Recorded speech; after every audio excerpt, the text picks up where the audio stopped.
सुप्रभात गाइस, कैसे हैं आप सभी। स्वागत है आप सभी का नित्य क्लासेस में। मैं कामनी गौतम आप सभी का बहुत बहुत स्वागत करती हूँ। कैसे हैं सभी। तो गाइस, आज से हम शुरुआत कर रहे हैं सीडीपी की। और सीडीपी में सबसे पहले मैं आपके लिए लेकर आई हूँ एक सीरीज जिसमें आपको मिलेंगे मोस्ट इम्पोर्टेंट 50 क्वेश्चन। तो आज की शुरुआत जो कि हमारी बस उसका यही उद्देश्य है कि आप सभी को आने वाले एग्जाम में बहुत हेल्प मिले और आपको पता भी चले कि आपके क्वेश्चन किस तरीके से आते हैं। ठीक है, साथ ही साथ सीडीपी को हम इस तरीके से समझने वाले हैं, पढ़ने वाले हैं कि आपके और भी सब्जेक्ट, आप जानते हैं ना कि सीटेट में सीडीपी का योगदान कितना रहता है, इससे आपके और भी सब्जेक्ट के लिए क्या है लाभ मिल पाए। तो शुरुआत करते हैं आज की क्लास को लेकर, जिसमें मैंने लिए महत्वपूर्ण 30 क्वेश्चन, यानी कि 500 क्वेश्चन आपको मिलेंगे। तो देखिए कितने होते हैं आज की 1 घंटे की क्लास में। तो शुरुआत कर रहे हैं। सबसे पहले मैं आपसे यही कहना चाहूंगी कि आप पहली बार जुड़े हैं तो स्टार्टिंग से लेकर लास्ट तक क्लास के साथ बने रहिएगा। ओके, तो बेस्ट ऑफ लक। देखिए क्वेश्चन किस तरीके से है। पहला प्रश्न आप सभी के सामने आता हुआ, जल्दी से देखें और जवाब दें। ठीक है, पहला प्रश्न देखिए, और जो भी क्लास में जुड़ चुके हैं सभी का बहुत बहुत स्वागत। तो पहला प्रश्न आप सभी के सामने आपकी स्क्रीन पर आता हुआ क्वेश्चन किस तरीके से है। विद्यार्थियों में संप्रत्यात्मक विकास को प्रोत्साहन देने के लिए निम्नलिखित में से कौन सी विधि सबसे प्रभावी है।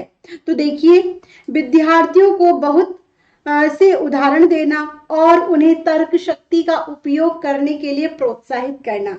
बी ऑप्शन कहता है कि जब तक विद्यार्थियों में वांछित संप्रत्यात्मक परिवर्तन ना हो जाए तब तक दंड का उपयोग करना। सी, पुराने प्रत्ययों से किसी संदर्भ के बिना नए प्रत्ययों को अपने आप समझा जाना चाहिए। या डी, याद करने के लिए कहकर विद्यार्थियों को गलत विचारों को सही विचारों में बदलना। तो जल्दी जल्दी से आंसर दीजिए, क्या होना चाहिए इस प्रश्न का जवाब। देखें भाई, सबसे प्रभावी विधि पूछिए आपसे, तो देखिए और आंसर क्या होना चाहिए, क्या होगा इस प्रश्न का जवाब। जल्दी से कमेंट कीजिए और बताइए आंसर।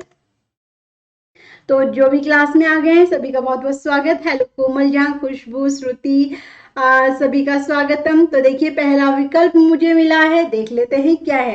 देखिए, संप्रत्यात्मक दृष्टिकोण की बात करें, एक ऐसा दृष्टिकोण जिसमें बच्चा क्या है अपने आप से तर्क कर सके, चिंतन कर सके और उस यानी कि अपनी समस्या का समाधान कर सके। ठीक है, तो आपने मुझे बताया पहला विकल्प, देखें सही है या नहीं।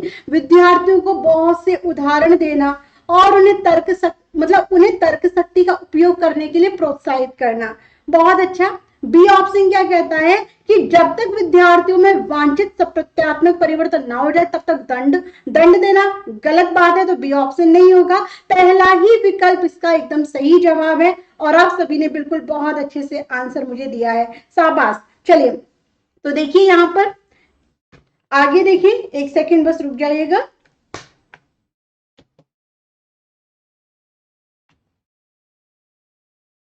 चलिए, एक बार मुझे बता दें कि मेरी वॉइस क्लियर आ रही है, आप सभी को कोई प्रॉब्लम तो नहीं है ना। श्रुति, सब कुछ ओके है। तो देखिए यहाँ पर पहला विकल्प बिल्कुल सही है। आगे देखिए नेक्स्ट, प्राथमिक विद्यालय के बच्चे उस वातावरण में सबसे प्रभावी ढंग से सीखेंगे। फर्स्ट, यह मूल रूप से पढ़ने लिखने और गणित की संज्ञानात्मक कुशलताओं पर ही ध्यान का केंद्र होता है और बल दिया जाता है।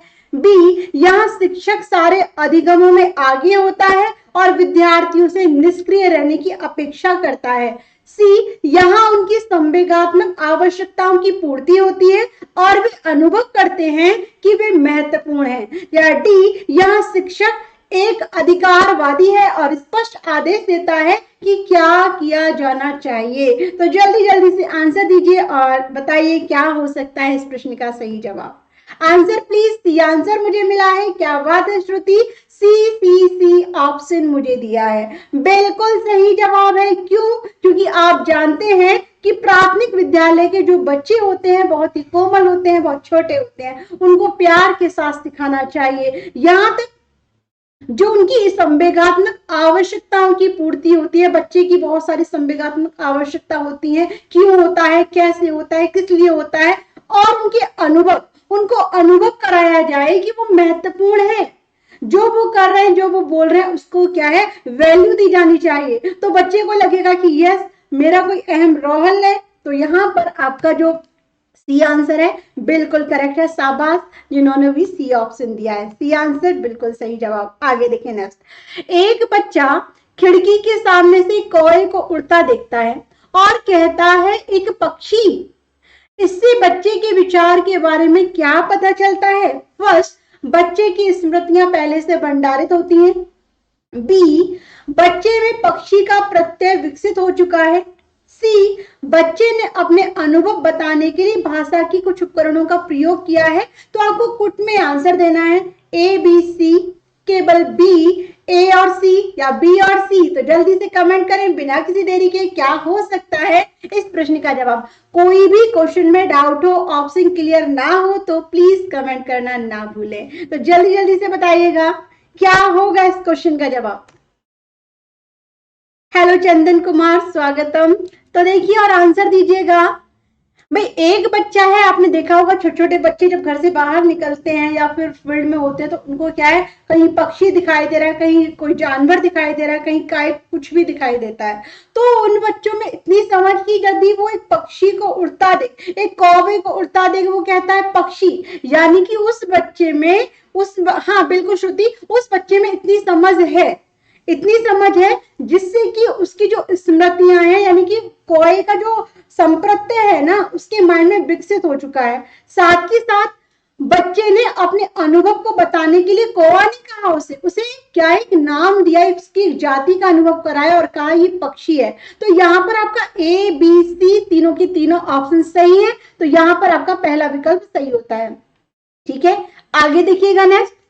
कोई शिक्षिका अपने विद्यार्थियों को क्या कहे कि उन्हें भीतरी प्रेरणा के साथ साथ कार्य करने के लिए प्रोत्साहित किया जा सके। काम जल्दी पूरा करो, तुम्हें एक टॉफी मिलेगी। बी, इसे करने की कोशिश करो, तुम सीख पाओगे। सी, चलो इसे उसके करने से पहले समाप्त कर लो। या डी, तुम उसके जैसा क्यों नहीं कर सकते, देखो उसने इसे एकदम ठीक किया है। तो बताइए, आप सभी शिक्षक शिक्षिकाएं यहाँ पर हैं, तो आपके लिए कौन सा बेस्ट ऑप्शन है जिससे कि आप अपने बच्चों को प्रोत्साहित करें। तो जल्दी जल्दी से कमेंट करें और बताएं इस आसान से प्रश्न का जवाब। तो श्रुति, आप ना क्वेश्चन का नंबर भी डालें जिससे कि पता चले। तो बी ऑप्शन मुझे मिला है, बी ऑप्शन, शाबाश, बहुत बढ़िया कोमल, श्रुति और हेलो उज्ज्वला कुमारी, स्वागतम। तो यहाँ पर सी बी ऑप्शन मिला, एकदम करेक्ट जवाब। हम उसको प्रोत्साहित करेंगे कि बेटा आप इस कार्य को कर सकते हैं, कोशिश करो, तुम सीख जाओगे। तो यहाँ पर बी ऑप्शन बिल्कुल सही है, एकदम करेक्ट जवाब। आगे देखिए नेक्स्ट। कोई शिक्षिका अपने विद्यार्थियों को अध्ययन करने हेतु आंतरिक रूप से उत्प्रेरित करने के लिए कैसे प्रोत्साहित कर सकती है? फर्स्ट, व्यक्तिगत लक्ष्य निर्धारित करने और उनमें निपुणता पाने में उन्हें मदद देकर। बी, साफ दिखाई पड़ने वाले इनाम देकर, जैसे टॉफी, चॉकलेट। सी, उनमें चिंता और डर पैदा करके। या फिर डी, प्रतियोगात्मक परीक्षण से। तो देखिए और जवाब दीजिए क्या होगा इस प्रश्न का जवाब, आंसर दीजिए। तो यहाँ पर मुझे मिला है क्वेश्चन नंबर 5 की बात करें कोमल, तो ए आंसर मिला है श्रुति जी की तरफ से। श्रुति बहुत जल्दी कोशिश कर रही है आंसर देने की। तो बिल्कुल देखिए, लक्ष्य की प्राप्ति कर, जो लक्ष्य की हम प्राप्ति कर रहे हैं ना, उसके लिए जो एक उद्देश्य होता है, उसमें बच्चे के चेतन स्तर के बारे में, बच्चे को चेतन रूप से प्रेरित करना बहुत जरूरी है। तो व्यक्तिगत लक्ष्य निर्धारित करने के लिए उनमें निपुणता प्राप्त करने में उनकी मदद करना, यानी कि पहला विकल्प बिल्कुल सही जवाब है। बहुत बढ़िया, शाबाश जिन्होंने भी दिया है पहला विकल्प। आगे देखिएगा नेक्स्ट प्रश्न क्या है, क्वेश्चन नंबर आपके सामने 6। किसी प्रारंभिक कक्षा में प्रभावशाली शिक्षक का उद्देश्य विद्यार्थियों को उत्प्रेरित करना होगा।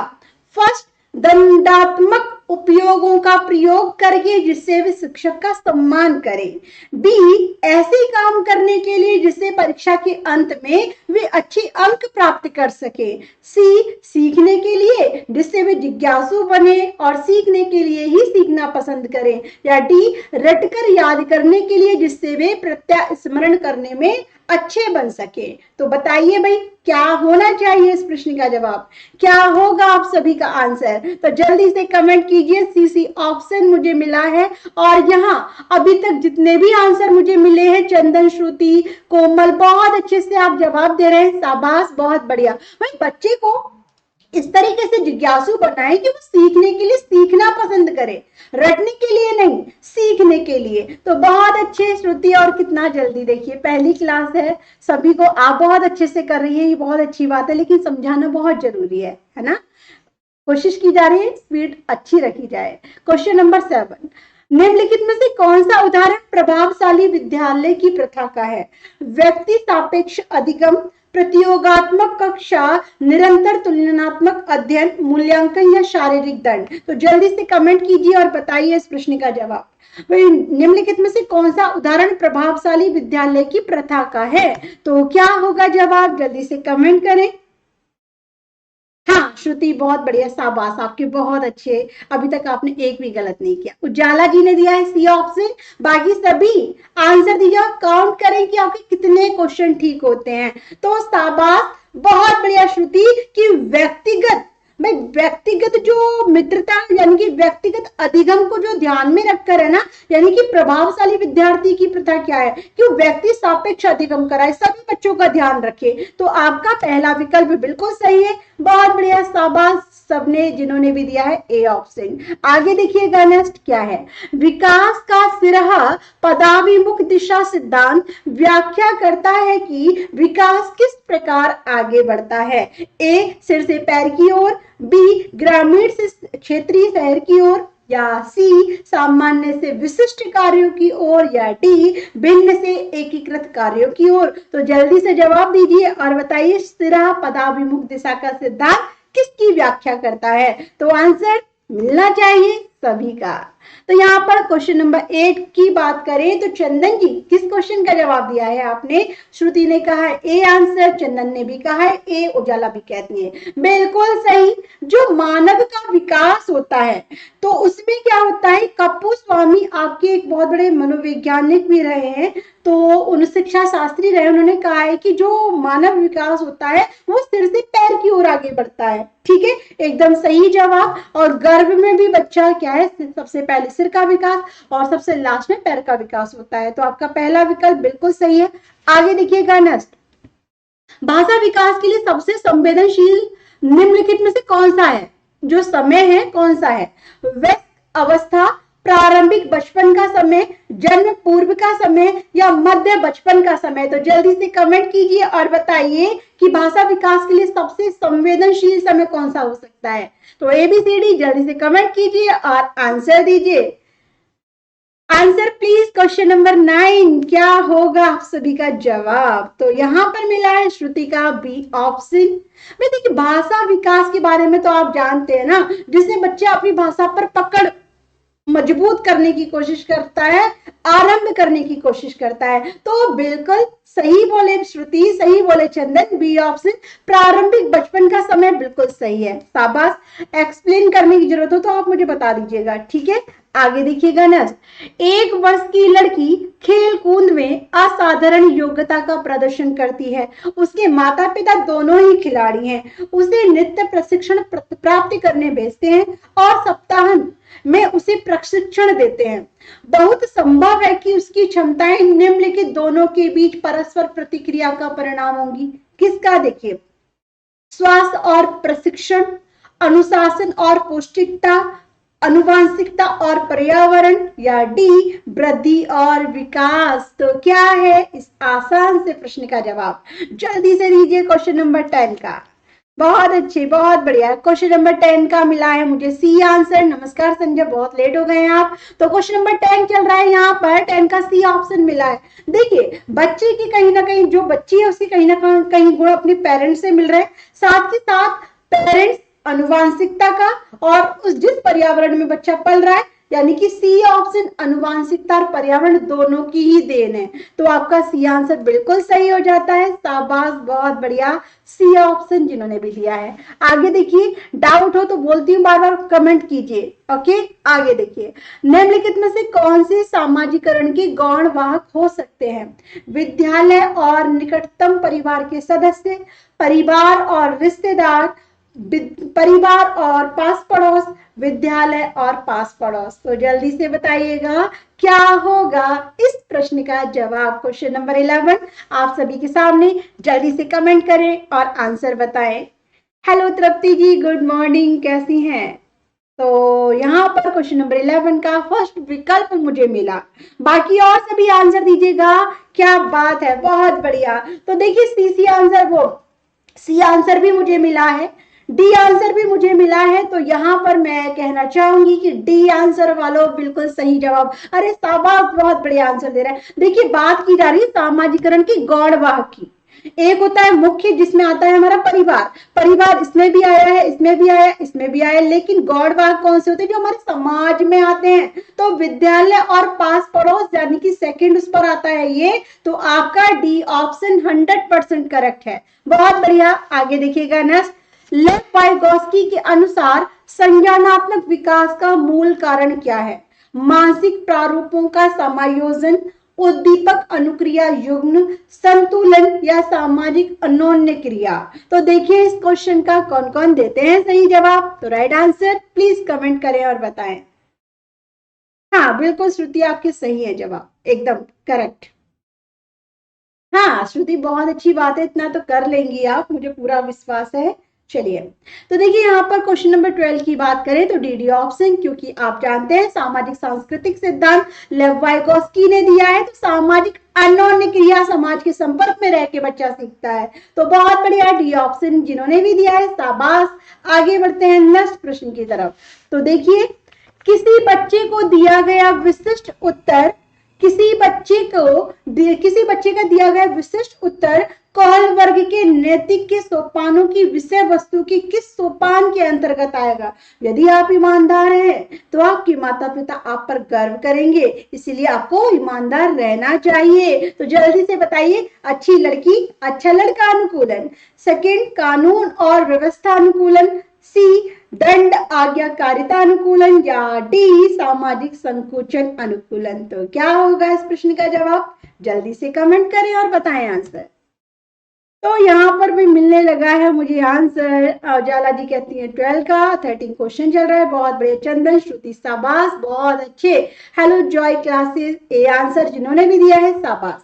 भाई आपने देखा है ना, कौल वर्ग की सेकंड स्टेज पूर्व परंपरागत, परंपरागत यानी कि परंपरागत में क्या है, बच्चा अच्छा कार्य कर रहा है। क्यों? क्योंकि वो समाज में अच्छा बनने की कोशिश करता है। तो आपका पहला विकल्प बिल्कुल सही है। आगे बढ़ते हैं नेक्स्ट क्वेश्चन की तरफ। तो देखिएगा नेक्स्ट, जीन प्याजे के अनुसार अधिगम के लिए निम्नलिखित में से क्या आवश्यक है? ईश्वरीय न्याय पर विश्वास, शिक्षकों और माता पिता द्वारा पुनर्वलन, शिक्षार्थी के द्वारा पर्यावरण की सक्रिय खोजबीन, या वयस्कों के व्यवहार का अवलोकन। तो जल्दी से कमेंट कीजिए और बताइए इस प्रश्न का जवाब। बहुत अच्छे, तो आंसर दीजिएगा। क्वेश्चन नंबर 14 आप सभी के सामने है, और क्या होगा इस प्रश्न का आंसर कमेंट के जरिए बताइए। तो यहाँ पर संजय जी का आंसर क्वेश्चन नंबर 14 की बात कर रहे हैं ना, तो बहुत अच्छे जॉय, तृप्ति शाबाश, संजय जी शाबाश, श्रुति बहुत अच्छा है।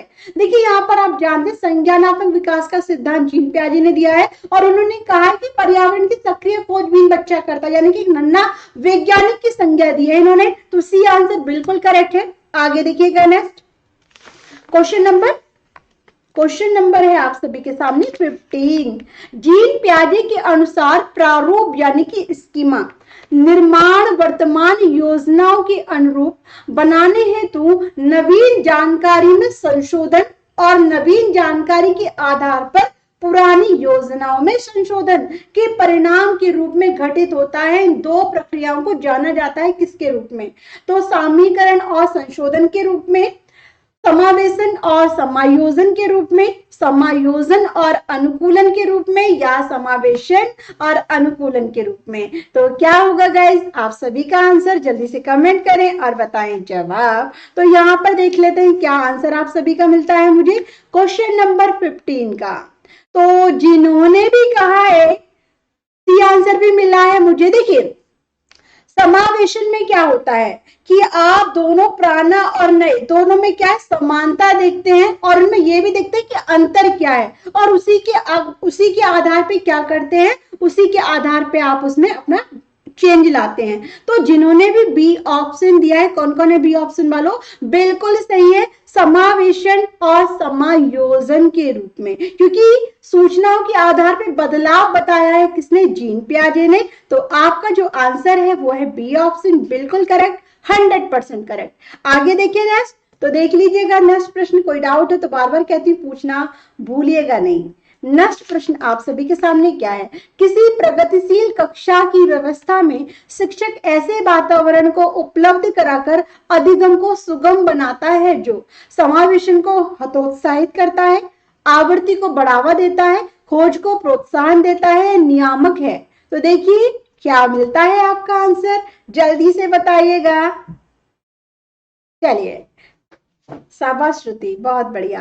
तो यहाँ पर देखिए आंसर मिला है मुझे, भाई जल्दी जल्दी से कमेंट में जवाब मिलना चाहिए। जॉय कहते हैं सबसे पहले मिला है जॉय का आंसर, और जॉय कहते हैं सी ऑप्शन, बिल्कुल खोज को प्रोत्साहित किया जाता है। शाबाश, बहुत बढ़िया, एकदम सही आंसर। बच्चे के सामने जो समस्याएं हैं उन समस्याओं को आधार बनाकर बच्चा खोज करने की कोशिश करता है, समस्याओं का समाधान करता है। हर्बर्ट गार्डनर का बहुबुद्धि सिद्धांत सुझाता है कि देखिए शिक्षक को चाहिए कि विषय वस्तु के वैकल्पिक विधियों से पढ़ाने के लिए बहुबुद्धियों को एक रूपरेखा की तरह ग्रहण करे। बी क्षमता भाग्य है और एक अवधि के भीतर नहीं बदलती है। सी हर बच्चे को प्रत्येक विषय 8 भिन्न भिन्न तरीकों में पढ़ाया जाना चाहिए ताकि सभी बुद्धियां विकसित हो। डी बुद्धि को केवल बुद्धि लब्धि परीक्षाओं से ही निर्धारित किया जा सकता है। तो देखिए कौन सा सिद्धांत है जो बहुबुद्धि सिद्धांत को सटीक रूप से सुझाता है। तो देखिए यहाँ पर कितनों के आंसर सही होते हैं। तो देखिए आंसर क्या मिलता है आप सभी का जवाब। तो देखिए यहाँ पर मुझे मिला है आंसर क्या है भाई, ए। चलिए सी आंसर मिला है, सी सी सी ए आंसर भी। अब बात करें तो बात करते हैं सही जवाब की। हर्बर्ट गार्डनर का सिद्धांत बहुबुद्धि का सिद्धांत, जिन्होंने 8 प्रकार की बुद्धि बताई है। और 8 प्रकार की बुद्धि में ऐसा नहीं है कि जब आपको क्या है कि भाई 8 प्रकार मतलब 8 तरह की लैंग्वेज समझाई जाएंगी तब आपको कोई कार्य पूरा कराया जाए, नहीं, यहाँ पर सी ऑप्शन गलत है। पहला ऑप्शन की शिक्षक को चाहिए कि वो विषय वस्तु को वैकल्पिक विधियों के माध्यम से पढ़ाए, जिसमें क्या होगा कि सभी की सभी भाषाओं का बच्चा अच्छे से क्या है प्रयोग करना सीखेगा। तो यहाँ पर आपका पहला विकल्प बिल्कुल करेक्ट है, जिन्होंने भी दिया ए ऑप्शन, शाबाश, बहुत बढ़िया। चलिए आगे देखिएगा नेक्स्ट क्वेश्चन आपके सामने 19, एक सेकेंड, 18 क्वेश्चन नहीं है इसमें, क्वेश्चन नंबर 19। कोई 5 साल की लड़की एक टी शर्ट को तय करते हुए अपने आप से बात करती है। लड़की द्वारा प्रदर्शित व्यवहार के संदर्भ में निम्नलिखित में से कौन सा कथन सही है। जीन पियाजे इसकी व्याख्या सामाजिक अनन्य क्रिया से के रूप में करेगा और लेव वाइगोस्की से खोजबीन मानेगा। बी जीन पियाजे और लेव वाइगोस्की इसकी व्याख्या बच्चे के द्वारा अपनी मां के अनुकरण के रूप में करेंगे। सी जीन पियाजे और लेव वाइगोस्की इसकी व्याख्या बच्चे के विचारों की अह केंद्रित प्रकृति के रूप में करेंगे। या डी जीन पियाजे से इसे अह केंद्रित भाषा कहेगा और लेव वाइगोस्की इसकी व्याख्या बच्चे के निजी भाषा से अपनी क्रियाओं को नियमित करने के प्रयासों के रूप में करेगा। तो क्या होना चाहिए इस प्रश्न का जवाब, जल्दी से कमेंट करें और बताएं इस आसान से प्रश्न का जवाब। देखिए क्या मिलता है आपका आंसर। कोई बात नहीं श्रुति, चलता है, ठीक है। तो वेलकम ज्योति। और यहाँ पर आप सभी के जो आंसर मुझे मिल रहे हैं क्वेश्चन नंबर 19 का डी ऑप्शन भी मुझे मिला है, ठीक है। अब देखिए आप जानते हैं D answer, D answer, D answer. Jean पियाजे इसे भाई क्या कहता है, अह केंद्रित भाषा कहेगा और लेव वाइगोस्की इसकी व्याख्या किससे करेगा, बहुत बढ़िया, जिन्होंने भी दिया है क्या डी ऑप्शन मिला है यहाँ पर मुझे। भाई बताइएगा, सामाजिक अंत्यक्रियाओं के द्वारा सीखने पर प्रोत्साहन दिया है, तो डी ऑप्शन क्वेश्चन नंबर 19 का बिल्कुल सही है। तो लॉक किया जाए, बिल्कुल लॉक किया जाएगा क्योंकि एकदम सही जवाब है। ठीक है, तो यहाँ पर आपने सभी ने पढ़े जीन पियाजे का सिद्धांत और लेव वाइगोत्स्की का सिद्धांत, दोनों अलग अलग है लेकिन उनका एक मत है, एक ही मत है। आगे देखिएगा नेक्स्ट क्वेश्चन नंबर 20। लिंग है, लिंग क्या है? सहज गुण, सामाजिक संरचना, जैविक सत्ता या सामाजिक संरचना। तो जल्दबाजी बिल्कुल ना करें, कभी कभी जल्दबाजी में ऐसा होता है कि हमें आते हुए भी गलत हो जाता है, सोच समझ के जवाब दें। लिंग क्या है? क्वेश्चन नंबर 19 आप सभी के सामने, जल्दी से जवाब मिलना चाहिए। Answer please. तो 19, thank you Tripti ji, thank you so much. हाँ ज्योति मैं एकदम बढ़िया हूँ, आप बताइए। जॉय, बी ऑप्शन मिला है जॉय की तरफ से। उजाला जी कहती हैं 19 का डी। आप देखिए सही जवाब क्या है। देखिए भाई यहाँ पर इस समाज में लिंग तो सिर्फ दो ही होते हैं, कौन कौन से? एक स्त्रीलिंग, एक पुल्लिंग, और ये सामाजिक संरचना में पाए जाते हैं क्योंकि समाज से ही तो हमें कहा जाता है कि स्त्री है, इसको ये कार्य नहीं करना चाहिए, जो लिंग रूढ़िबद्धता को बढ़ावा देता है। तो लिंग है क्या? एक सामाजिक संरचना। तो यहाँ पर बिल्कुल बी ऑप्शन 100% करेक्ट जवाब है। शाबाश, बहुत बढ़िया। शारीरिक संरचना नहीं होगा, लिंग को शारीरिक संरचना के आधार पर नहीं देखा जाता है। आपने देखा ना समाज में जब भी बात आती है लिंग को लेकर आती है कि अरे भाई लड़की कैसे कर सकती है इस कार्य को, लड़का क्यों नहीं कर सकता। तो बी ऑप्शन ये सारा सामाजिक संरचना के आधार पर देखा जाता है। ठीक है, आगे देखिए नेक्स्ट। लेव वाइगोत्स्की ने समाज संरचना सिद्धांत में दृढ़ विश्वास रखने वाले शिक्षक के नाते आप अपने बच्चों के आकलन के लिए निम्नलिखित में से किस विधि को वरीयता देंगे? फर्स्ट, तथ्यों पर आधारित प्रत्यय स्मरण के प्रश्न, बी वस्तु परक बहुविकल्पी प्रकार के प्रश्न, सी सहयोगी प्रोजेक्ट, या डी मानकीकृत। तो देखिए और आंसर दीजिए क्या होना चाहिए इस प्रश्न का सही जवाब। आंसर प्लीज जल्दी से कमेंट कीजिए और बताइए सही जवाब। देखिए क्या मिलता है आप सभी का आंसर।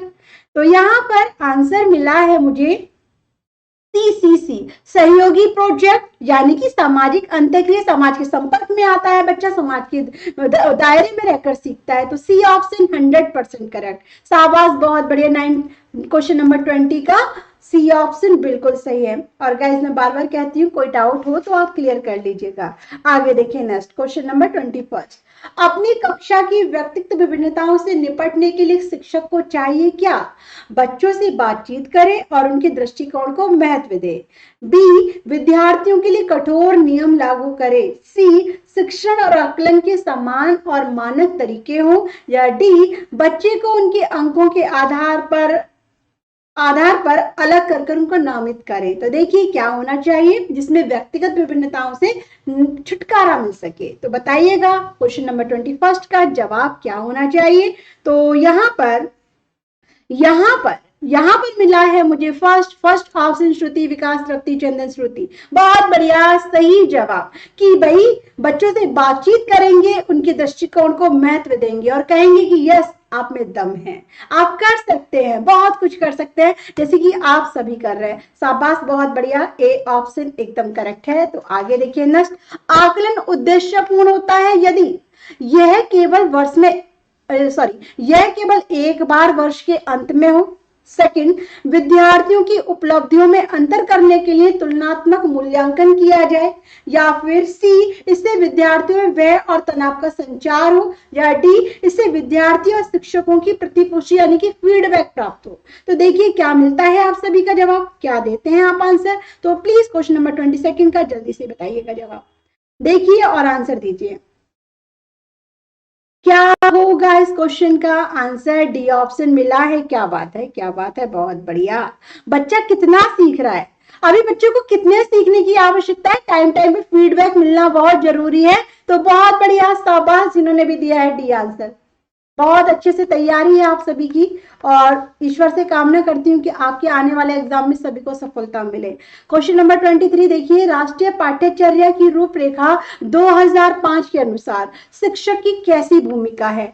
अनुमति परक, सुविधादाता, सत्तावादी, या अधिनायक की है।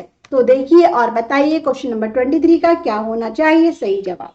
देखिए क्या मिलता है आपका आंसर, क्या देते हैं आप जवाब। तो राइट आंसर प्लीज कमेंट के जरिए बताइए। 23 का सबसे पहले मिला है जॉय क्लासेस। क्या बात है जॉय, बहुत अच्छे से आप आंसर दे रहे हो और बहुत जल्दी कोशिश भी करते हैं। तो यहाँ पे 23 का बी ऑप्शन बिल्कुल सही है कि एनसीएफ 2005। भाई इसमें क्या है, इसके अनुसार छात्र केंद्रित शिक्षा व्यवस्था रखी गई है, जिसमें एक शिक्षक जो है सुविधादाता की भूमिका निभाता है, बच्चों को सुविधाएं देता है, उनकी जो आवश्यकता होता है उनकी पूर्ति करता है। तो यहाँ पर आपका बी ऑप्शन बिल्कुल सही है। आगे देखिएगा नेक्स्ट, अनुसंधान सुझाते हैं कि एक विविध कक्षा में अपने विद्यार्थियों से शिक्षिका की अपेक्षाएं विद्यार्थियों के अधिगम, समझ में आया, के साथ संबंधित नहीं मानी जानी चाहिए, पर कोई प्रभाव नहीं छोड़ती, पर एक महत्वपूर्ण प्रभाव छोड़ती है या फिर एकमात्र निर्धारक होती है। तो जल्दी से बताइए कि एक विविध कक्षा में अपने विद्यार्थियों से शिक्षिका की जो अपेक्षाएं है ना, वो विद्यार्थियों के अधिगम के लिए क्या कार्य करती हैं। एबीसीडी 4 ऑप्शन, तो जल्दी से बताइए क्या होना चाहिए इसका जवाब। तो यहाँ पर सीसी आंसर, बहुत बढ़िया, सीसी आंसर सभी बहुत अच्छे से दे रहे हैं कि एक महत्वपूर्ण प्रभाव छोड़ती है। बहुत बढ़िया, कोई डाउट नहीं, सी आंसर को लॉक किया जाता है। और बढ़ते हैं आगे नेक्स्ट प्रश्न की तरफ। देखिए, विशेष आवश्यकता वाले बच्चों को शामिल करना विद्यालयों पर भार बढ़ा देगा, बी शिक्षण के प्रति दृष्टिकोण विषय वस्तु और धारणा परिवर्तन की अपेक्षा रखता है, सी एक काल्पनिक लक्ष्य है, या फिर डी जिनमें अक्षमता ना हो उन बच्चों के लिए हानिकारक है।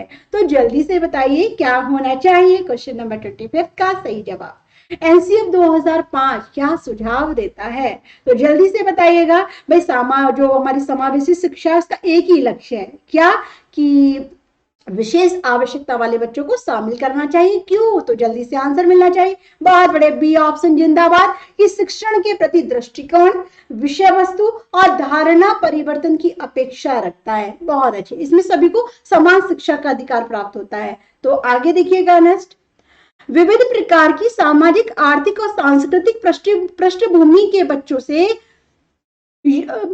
युक्त कक्षा सभी विद्यार्थियों के अधिगम अनुभवों को बढ़ाती है। यह कथन कैसा है। सही, क्योंकि इससे कक्षा अधिक श्रेणीबद्ध दिखाई देती है। बी गलत, क्योंकि यह अनावश्यक स्पर्धा की ओर ले जाती है। सी गलत, क्योंकि यह बच्चों के लिए दुविधा उत्पन्न कर सकता है और वे स्वयं को अलग अलग महसूस कर सकते हैं। डी सही, क्योंकि बच्चे अपने साथियों से अनेक कौशल सीखते हैं। तो देखिए क्या मिलना चाहिए जवाब, बताइएगा क्या होना चाहिए इस प्रश्न का जवाब। तो क्या बात है, वही डी ऑप्शन भी मुझे मिला है श्रुति की तरफ से। बाकी और सभी आंसर दीजिए। तो यहाँ पे डी आंसर। देखिए सही बात की जा रही है किसकी, कि विविध प्रकार की सामाजिक आर्थिक सांस्कृतिक पृष्ठभूमि के युक्त बच्चे। भाई कक्षा की सभी विद्यार्थियों की जो गतिविधि है ना, यदि एक साथ कराई जाए तो बच्चे क्या है, आपस में एक दूसरे से सीखेंगे, है ना। सही है, क्योंकि बच्चे अपने साथियों से अनेक कौशल सीखते हैं। बहुत बढ़िया, शाबाश, एकदम सही जवाब डी ऑप्शन। चलिए आगे देखिएगा नेक्स्ट क्वेश्चन नंबर 27। सुनने में असमर्थ बच्चा नियमित विद्यालय में बहुत अच्छा कर सकता है यदि उसे उपयुक्त सुविधा और साधन उपलब्ध कराए जाएं। बी नियमित विद्यालय में अपने सहपाठियों के समान कभी प्रदर्शन नहीं कर सकेगा। सी श्रवण असमर्थता वाले बच्चों के विद्यालय, मतलब ऐसे विद्यालय में भेजा जाना चाहिए जिसे नियमित विद्यालय में नहीं, मतलब बच्चे को श्रवण, जो सुनने में कम वाले, वो कहते हैं ना श्रवण अक्षमता वाले बच्चे जो होते हैं, उनको उस विद्यालय में भेजना चाहिए, नियमित विद्यालय में नहीं। डी केवल एकेडमिक शिक्षा से लाभ नहीं उठा पाएगा, उसके स्थान पर व्यवहारिक शिक्षा दी जानी चाहिए। तो देखिए एक बार समझ लीजिए क्वेश्चन और बताइएगा। क्वेश्चन नंबर 27 की बात करें तो ए आंसर मुझे मिल रहा है, जो कि बिल्कुल सही है, क्योंकि बच्चा सीख सकता है नियमित रूप से यदि उसको ऐसे साधन प्राप्त हो, ऐसी सुविधा प्राप्त हो तो। चलिए आगे देखिएगा नेक्स्ट, निम्नलिखित में से कौन सी विशेषता प्रतिभावान शिक्षार्थी की है। वह बहुत ही तुनक मिजाज वाला होता है, वह रश्मि व्यवहार करता है, जैसे हाथ थपथपाना, डोलना आदि। वह आक्रामक और कुंठित हो जाता है। डी यदि कक्षा की गतिविधियां अधिक चुनौतीपूर्ण नहीं होती तो वह काम प्रेरित अनुभव करता है और उब जाता है। तो देखिए क्या मिलता है आंसर। अरे श्रुति भाई कितना जल्दी कराएं, बहुत जल्दी करा रही हूँ, ठीक है, वरना ये क्वेश्चन 1 घंटे में होते हैं पूरे। तो देखिए क्वेश्चन नंबर 28 का क्या मिला है आप सभी का जवाब। शाबाश, बहुत बढ़िया, एकदम सही आंसर। तो जिन्होंने भी दिया है ना अमरनाथ, सी आंसर क्यों दिया है भाई? क्या वो आक्रामक और कुंठित हो जाते हैं? यदि कक्षा की गतिविधियां बहुत ही साधारण हो, कुछ भी नया नहीं कराया जा रहा है, तो वो उब जाते हैं, है ना, उन्हें चाहिए कुछ नया। तो आपका डी ऑप्शन जो होगा ना सही जवाब होगा। आगे देखिए नेक्स्ट, एक शिक्षिका अपनी प्राथमिक कक्षा में प्रभावी अधिगम को बढ़ा सकती है। कैसे? अपने विद्यार्थियों में प्रतियोगिता को प्रोत्साहन देकर, विषय वस्तु को विद्यार्थियों के जीवन के साथ संबंधित करके, सी अधिगम में छोटी छोटी उपलब्धियों के लिए पुरस्कार देकर, या डी ड्रिल और अभ्यास के द्वारा। तो देखिए कितनों के आंसर मिलते हैं मुझे सही, तो जल्दी जल्दी से बताइएगा इस आसान से प्रश्न का जवाब। तो यहां पर मिला है मुझे, कोई बात नहीं, मिस्टेक हो जाती है अमरनाथ, मुझे पता है कि आप गलती नहीं करेंगे सभी। तो देखिए बी आंसर मिला है मुझे कि विषय वस्तु को बच्चे के जो जीवन होता है ना, जीवन के साथ, जो वो डेली का जो जीवन होता है उसके साथ संबंधित करके। तो बिल्कुल सही, बहुत बढ़िया विकास, रप्ती, श्रुति, सभी ने दिया है सही जवाब। तो बी को बिना किसी देरी के लॉक करते हैं और बढ़ते हैं आगे। आगे देखिएगा नेक्स्ट क्वेश्चन, क्वेश्चन नंबर 30। देखिए, बच्चों के बारे में निम्नलिखित कथनों में से कौन सा सही है? बच्चे जानकारी की निष्क्रिय प्राप्ति करता है, बच्चे समस्या समाधान करता है, बच्चे वैज्ञानिक शोध करता है, या फिर बच्चे पर्यावरण के सक्रिय अन्वेषक है। तो देखिए पहला, दूसरा, तीसरा, चौथा। दूसरे में है पहला, दूसरा, तीसरा। तीसरे में पहला, दूसरा, चौथा। और डी में दूसरा, तीसरा, चौथा। तो देखिए और जल्दी से बताइएगा क्या होना चाहिए इस प्रश्न का जवाब। तो बहुत अच्छे, शाबाश, यही कहना चाहूंगी कि आपकी तैयारी बहुत अच्छी है और ऐसे ही आप अपनी तैयारी को आगे जारी रखिए, क्योंकि ये क्वेश्चन भी आप सभी का बिल्कुल सही है। बहुत अच्छे, डी ऑप्शन एकदम करेक्ट है, शाबाश। और आज की क्लास बहुत अच्छी रही क्योंकि आप सभी के आंसर एकदम बेस्ट रहे। तो ये क्लासेस लगातार मैंने 500 क्वेश्चन की सीरीज ली है, तो एक दिन में 30 क्वेश्चन मैं आपको कराऊंगी। कैसी लगी क्लास, कैसे लगे क्वेश्चन, एक बार बताइएगा। क्लास अच्छी लगी हो तो प्लीज यही कहना चाहूंगी आप डेली क्लास में जुड़े। 10 बजे से आज से ही क्लास स्टार्ट किया है और 15 दिन बाद से मैं आपको कंटेंट लेकर आऊंगी, जिसमें मैं आपको स्टार्टिंग से एक एक टॉपिक पर बात करूंगी, आपके साथ चर्चा करूंगी। कैसी रही क्लास? कोई प्रॉब्लम है तो आप कमेंट कर सकते हैं और पूछ सकते हैं। यदि क्लास अच्छी लगी हो तो लाइक करने में कंजूसी बिल्कुल भी मत करना। साथ के साथ यही कहना चाहूंगी कि पहली बार जुड़े तो चैनल को सब्सक्राइब कर लेना और 10 बजे आना बिल्कुल भी ना भूले। डेली 10 बजे क्लास होगी, 10 AM पर क्लास होगी नित्य क्लासेस पे, संडे ऑफ रहेगा। चलिए अब देख लेते हैं आप सभी के कमेंट।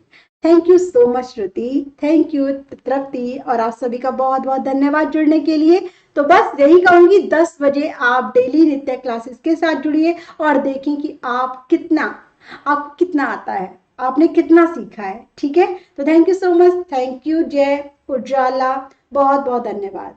ठीक है, मिलते हैं कल और आज शाम 5 बजे हिंदी की क्लास लेकर फिर से मैं आप सभी के सामने आऊंगी नित्य क्लासेस पर। तो आना ना भूले 5 बजे। कोई बात नहीं श्रुति, बेस्ट, बहुत अच्छा किया है सभी ने, ठीक है। बाकी सभी अपना ध्यान रखें, अच्छे से रहें, स्वस्थ रहें, मजे में रहें। मिलेंगे 5 बजे दोबारा से। तो बाय बाय, जय हिंद, जय भारत, बाय बाय।